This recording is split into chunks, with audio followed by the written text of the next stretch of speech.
अस्सलाम वालेकुम। मैं हूं मोहम्मद उज़ैर और आप देख रहे हैं इंफॉर्मेशन हब।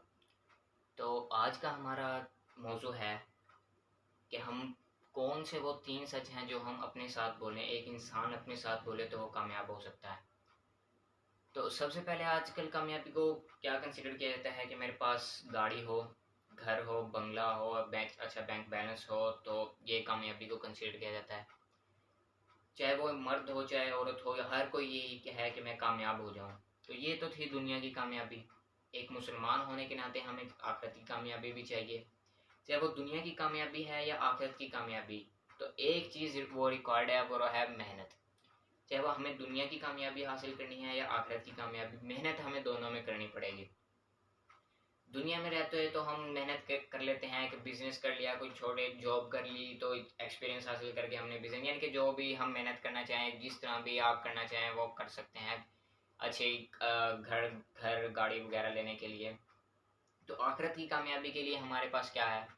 इबादत हैं, इखलाकियात हैं, माशरत है, हमारा बिहेवियर है, हुस्न सलूक है। ये सब कुछ जब हमारा अच्छा होगा और हम सिरात मुस्तकीम पर होंगे, तभी हम आखिरत में कामयाब हो सकते हैं।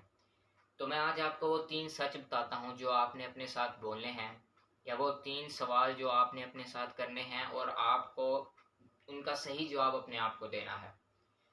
तो सबसे पहले मैं आपको एक छोटा सा वाक़या सुनाता हूँ।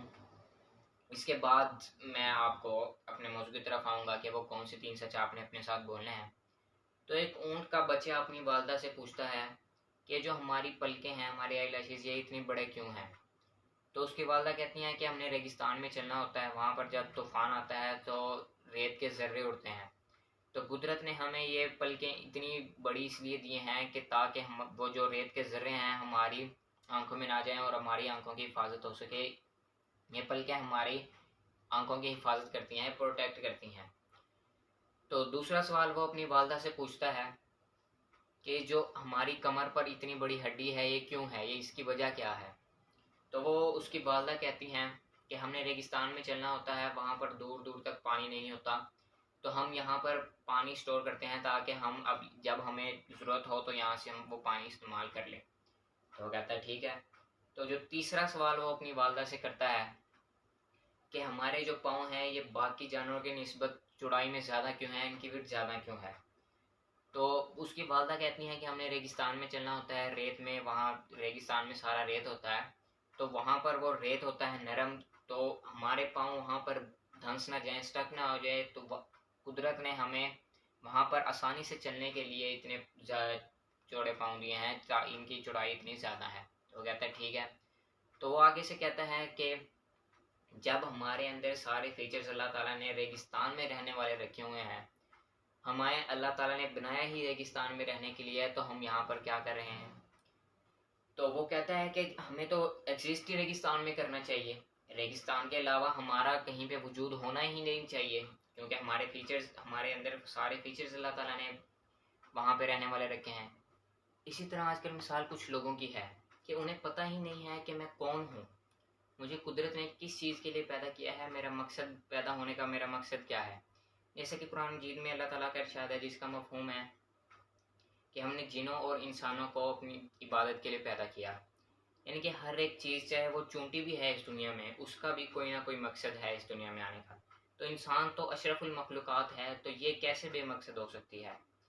तो सबसे पहला सच सर, अपने आप से आपने ये बोलना है कि मैं कौन हूँ, मुझे कुदरत ने किस चीज़ के लिए पैदा किया है, मेरा मकसद दुनिया में आने का क्या है, मुझे क्या करना चाहिए। दूसरा सच आपने अपने साथ ये बोलना है कि मैं क्या हूँ, सॉरी, मैं कहाँ हूँ। मैं क्या हूँ नहीं, मैं कहाँ हूँ। मैं कौन हूँ, मैं कहाँ हूँ। यही जैसे मैंने आपको ऊँट वाला वाक्य सुनाया है, आपके साथ भी ये ना हो कि ऊँट को रेगिस्तान में होना चाहिए, तो आपको यहाँ पर वो नज़र आता है कि आपने अपने साथ ये सच बोलना है कि मुझे कहाँ एग्जिस्ट करना चाहिए, मेरी एग्जैक्ट पोजीशन क्या है। ये हो गया दूसरा।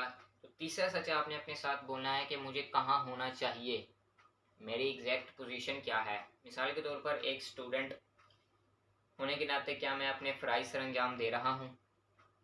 एक एम्प्लॉय है, कोई भी किसी भी पोस्ट पर आप हैं, कि जो मेरे ऊपर फ़र्ज़ हैं, जो मेरे ऊपर फ़राइज़ हैं, जो मेरे, क्या मैं वो अच्छी तरह सर अंजाम दे रहा हूँ? और सबसे पहला तो आपने ये सोचना है कि मेरा मकसद क्या है। जैसा कि मैंने आपको बताया कि कुछ लोग हैं उन्हें पता ही नहीं है कि मैं कहाँ हूँ। जैसे एक स्टूडेंट है तो वो डॉक्टर बनना चाहता है, लेकिन उसके पेरेंट्स चाहते हैं कि नहीं आपने इंजीनियर बनना है। एक इसी तरह एक और दूसरा स्टूडेंट है, वो कहता है कि नहीं मैंने इंजीनियर बनना है, वो उसके पेरेंट्स कहते हैं कि नहीं आपने डॉक्टर बनना है। यानी ये वो स्टूडेंट्स वो सब्जेक्ट को स्टडी कर रहे हैं जिनमें उसका उनका इंटरेस्ट ही नहीं है, तो वो कैसे कामयाबी हासिल कर सकते हैं। तो सबसे पहले आपने ये देखना है कि जो मैं काम कर रहा हूँ, जो फील्ड मैंने चूज़ की है, क्या मैं और मेरे मुताबिक है, कुदरत ने मुझे उसी चीज़ के लिए बनाया है, मेरा पैशन है ये। तो सबसे पहले आपने ये देखना है कि मेरा मकसद क्या है, मुझे कुदरत ने किस चीज़ के लिए बनाया है। तो ये 3 सच सर जिस दिन आपने अपने साथ बोल लिए, या ये 3 सवाल आपने अपने साथ जिस दिन कर लिए और आपने इनका अपने आप को सही जवाब दे दिया, उस दिन इंशाल्लाह आप कामयाब हैं। इसी तरह आप आखिरत के लिहाज से भी ये देखें कि जिस दिन आपने ये सोच लिया कि मेरा मकसद क्या है। जैसे मैंने आपको पहले बताया कि अब अल्लाह ताला फरमाते हैं हमने इंसानों और जिनों को अपनी इबादत के लिए पैदा किया। तो हम इबादत में लगे, हमारे इखलाक, हमारा माशरत, हमारे मामलात, हर एक चीज़ हमारा बिहेवियर पड़ोसियों के साथ, अपने वालदैन के साथ, उसाजा के साथ, बॉस के साथ, जिसके साथ भी जो भी आप हमारे आप बड़े हैं हमारे छोटे हैं, जिस दिन हमारा ये सब कुछ ठीक हो गया उस दिन हम इंशाल्लाह कामयाब हैं।